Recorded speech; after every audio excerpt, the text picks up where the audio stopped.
السلام عليكم، ازيكم كل اخواتي واصحابي وحبايبي، عاملين ايه؟ كل سنه وانتم طيبين. جايب لكم النهارده قصه صغيره ولكن فيها عبر كتير جدا. القصه النهارده بتحكي عن ملك من ملوك زمان. الملك ده كان اسمه نور الدين. الملك ده قرر في يوم من الايام ان هو يبني اكبر مسجد موجود على الارض، وبالفعل استدعى الوزير وطلب منه الحكايه دي. والوزير بس هو طلب من الوزير شويه طلبات كده. قال له انا عايز المسجد ده يكون عليه يافطه كبيره قوي باسمي، وعايز المسجد ده يتعمل فيه حاجات تفضل مخلده طول العمر، عايز اسمي يفضل طول العمر موجود. قال له حاضر يا مولاي. وبالفعل خرج الوزير وراح جاب المعدات بتاعه البناء والمواد كلها حاجات نظيفه، وبالفعل اشتغلوا على انشاء المسجد وتم انشاء المسجد. والموضوع ده خد سنه كامله. شوف المسجد بتاعه، بص على المسجد عجبه جدا وبقى فرحان بيه قوي قوي قوي. وقال له يا وزير فاضل قد ايه على افتتاح المسجد ده؟ قال له خلاص يا مولاي ايام. قال له خلاص يعني ايام بسيطه واحقق الحلم اللي بحلم بيه. انا عايز المسجد ده يا وزير يتخلد في التاريخ، عايز طول العمر يفضل المسجد ده عايش علشان اسمي كمان يفضل عايش.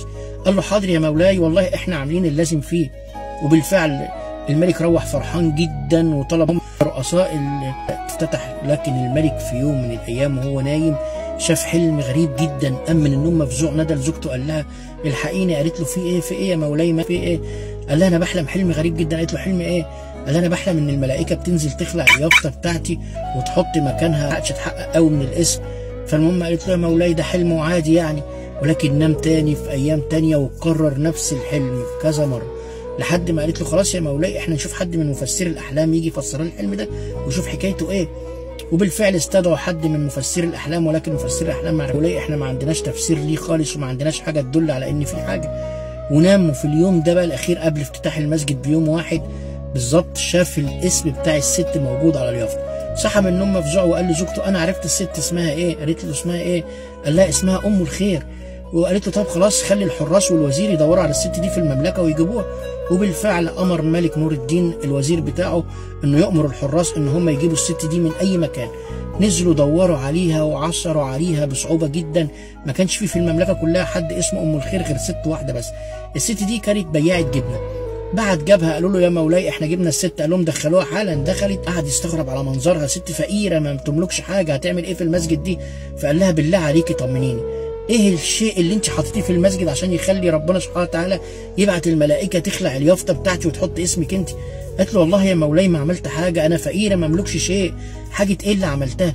قال لها بالله عليكي عشان ما اعاقبكيش قولي الصراحه، ايه الشيء اللي حطيتيه في المسجد بتاعي يخلي الملائكه تنزل تخلع اليافطه؟ قالت له والله يا مولاي انا ما معيش حاجه عشان احطها. ده هي مره بس انا كنت بمر من قدام المسجد والتقيت حمار من الحمير اللي شايله الخشب بتاعه البناء عطشانه وعمال يمد بوزه علشان يشرب من اناء كده ومش طايله، فانا قربت له الاناء بس يشرب منه. قال لها بس كده ما عملتيش حاجه تانيه؟ قالت له والله ابدا يا مولاي، اعمل ايه؟ انا ما املكش شيء.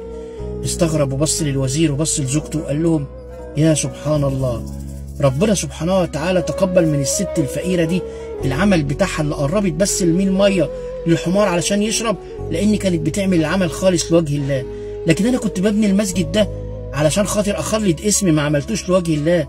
صرفت كل الفلوس دي علشان خاطر نفسي بس، عشان اسمي يفضل موجود. سبحان الله. ودي كانت قصتنا النهارده، والعبره فيها كانت انك لو بتعمل عمل خليه خالص لوجه الله. دي حاجه. والحاجه التانيه خليك عارف قوي ان اقل الاعمال ممكن توصلك للجنه. ما تستقلش باي عمل، اي شيء ايا كان. ابتسامه في وجه حد، تناول حد حاجه في ايده، ابسط حاجه ممكن توصلك للجنه. ودي كانت قصتنا النهارده، ومع السلامه.